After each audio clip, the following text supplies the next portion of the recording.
আমরা এখন ভারতবর্ষের বুকে রয়েছি আর নদীর ওই পার নদী দেখতে পাচ্ছ তার ওই পাশে রয়েছে কিন্তু বাংলাদেশ। এখানে যে নদীর পাশে পার্শ্ববর্তী যে সমস্ত গ্রামগুলো রয়েছে তাদের গ্রামীণ জীবনযাপন কতটা হয়, কীভাবে চলে দেখে নাও।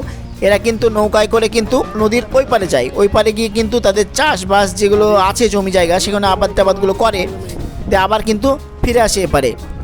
ইচ্ছে ছিল স্পিড বোটে করে আমরা একটু ঘুরবো, বাট হলো না, কারণ এটা জনসাধারণের জন্য নয়, একমাত্র বেসব জওয়ানরাই কিন্তু স্পিড বোট ইউজ করে। তো যাই হোক, আমরা নদীর সৌন্দর্য এখানে বসে বসে উপভোগ করছি।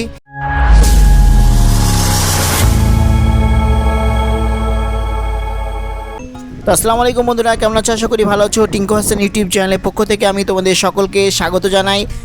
আজকে এমন একটা জায়গার লোকেশন তোমাদেরকে আমি দেখাচ্ছি যে জায়গাটা আমার খুব প্রিয় একটা জায়গা। আমি সুযোগ সুবিধা মতো যখনই সময় পাই তখনই কিন্তু চলে আসি এই জায়গাটায়, বিশেষত বিকেলবেলায় এই নদীর ধারে এসে চা খেতে কিন্তু খুব ভালো লাগে।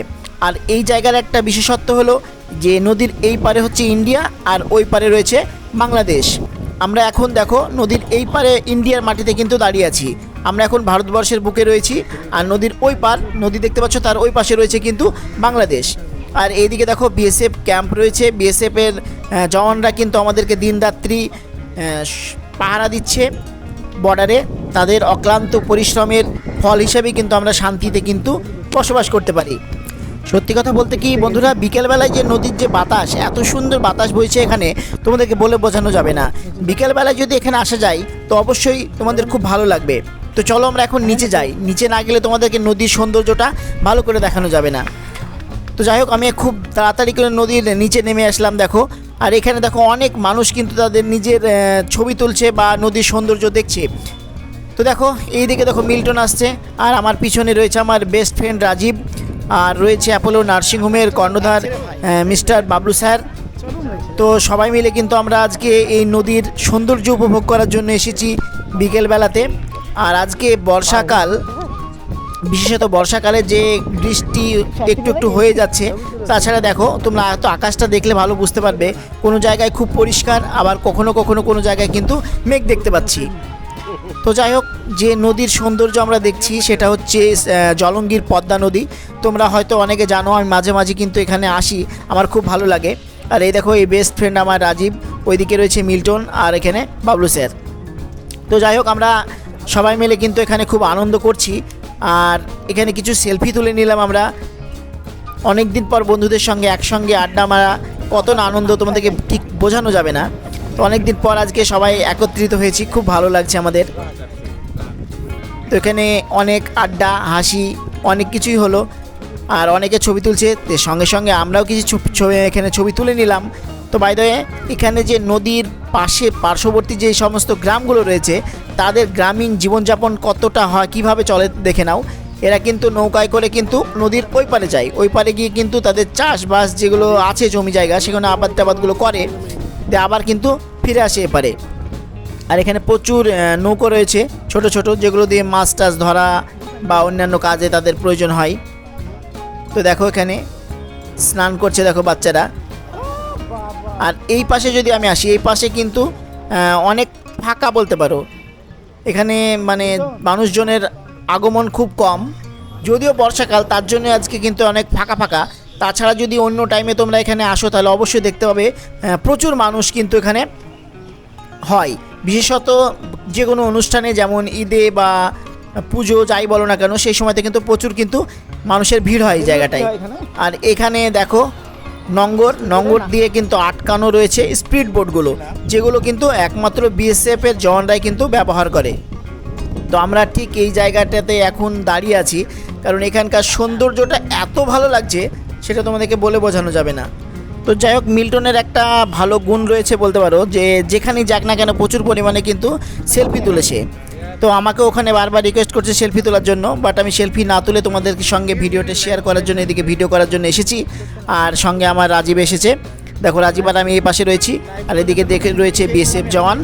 এই স্পিড বোটে কিন্তু তারা মাঝে মাঝে টহলদারি করে, নদীর এই পাশ থেকে ওদিকে যাওয়া আসা করে, কারণ তাদের হাতে রয়েছে প্রচুর দায়িত্ব, তারা সেই দায়িত্বগুলো পালন করে। ইচ্ছে ছিল স্পিড বোটে করে আমরা একটু ঘুরবো, বাট হলো না, কারণ এটা জনসাধারণের জন্য নয়, একমাত্র বেসব জওয়ানরাই কিন্তু স্পিড বোট ইউজ করে।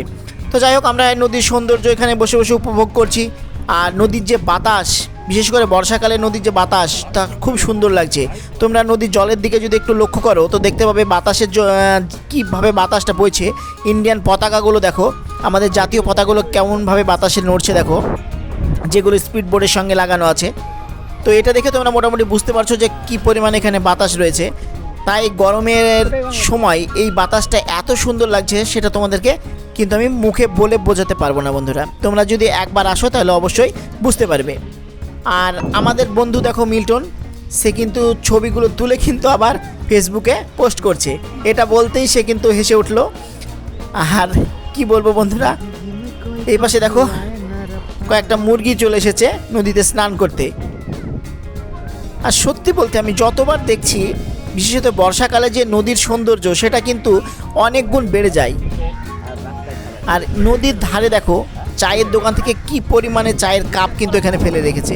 এটা কিন্তু একদম মোটেই উচিত না, কারণ নদীর যে সৌন্দর্য এটা কিন্তু নষ্ট হয়ে যায় এসব মানে আবর্জনার কারণে।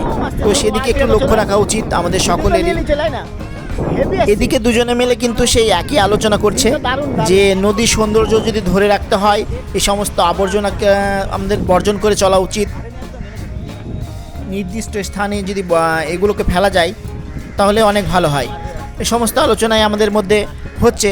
আর আমি এই পাশে দাঁড়িয়ে আছি দেখো, এখান থেকে কয়েকটা ছবি তুলে নিলাম, কারণ এখানকার লাইট যে মানে সন্ধ্যাবেলা যে লাইটটা, সে লাইট কিন্তু খুব দুর্দান্ত আসছিল, তাই খুব ভালো লাগছিল এখানে ছবি তুলতে। তো বেশ কয়েকটা ছবিও তুলে নিলাম আমরা। আর তাছাড়া আমরা বলছি যে সাদা জামা পরেছি, তার জন্য হয়তো লাইটটা আরও ভালো আসছে। এই সমস্ত কথা বলে কিন্তু আমরা হাসাহাসি করে নিচ্ছি। আর কি বলবো বন্ধুরা, অনেকক্ষণ তো এখানে আড্ডা মারা হলো, তো আমরা এখন উপরে উঠে যাব।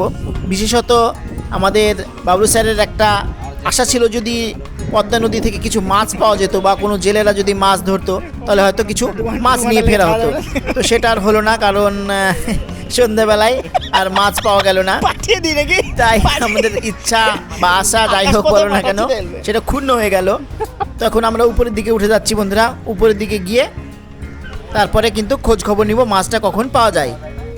তো বাবলু স্যার দেখো চলে এসেছে এখানে একটা দোকানে, জিজ্ঞাসা করছে যে মাছটা কখন পাওয়া যায়। তো দোকানদার জানিয়ে দিল মাছ কিন্তু সকালবেলায়, অর্থাৎ 7টা সাড়ে 7টার মধ্যে আসলে কিন্তু মাছ পাওয়া যাবে। এখানে প্রচুর জেলেরা কিন্তু নদীতে জাল ফেলে রেখেছে, সেগুলো কিন্তু সকালবেলায় উঠাবে। আর যখন সকালবেলায় উঠাবে কিন্তু বিভিন্ন রকমের মাছ পাওয়া যাবে। আমার বিশেষত জানতে ইচ্ছা করলো যে এখানে ইলিশ মাছ পাওয়া যায় কিনা, কিন্তু এখানকার স্থানীয় মানুষেরা বললো যে না, ইলিশ মাছটা কিন্তু পাওয়া যায় না, বাদবাকি অনেক রকমের নদীর মাছ কিন্তু পাওয়া যায়। তো যাই হোক, আর কি আর করার আছে বন্ধুরা, তাই আমরা এখন আস্তে আস্তে উঠে চলে আসছি একদম বাড়ির ফেরার পথে এখন। তো চলো এখন আমরা এই পাশে একটা চায়ের দোকান রয়েছে, সেই চায়ের দোকানে আর একবার চা খাবো, খেয়ে কিন্তু আমরা বেরিয়ে যাব বাড়ির দিকে। তো দেখো এটা মেন জলঙ্গি করিমপুর যে রোড, সে রোড। এই দেখো এই মেন রোড, এই রোড দিয়ে কিন্তু করিমপুর ভায়া কৃষ্ণনগর কলকাতা চলে যাবে।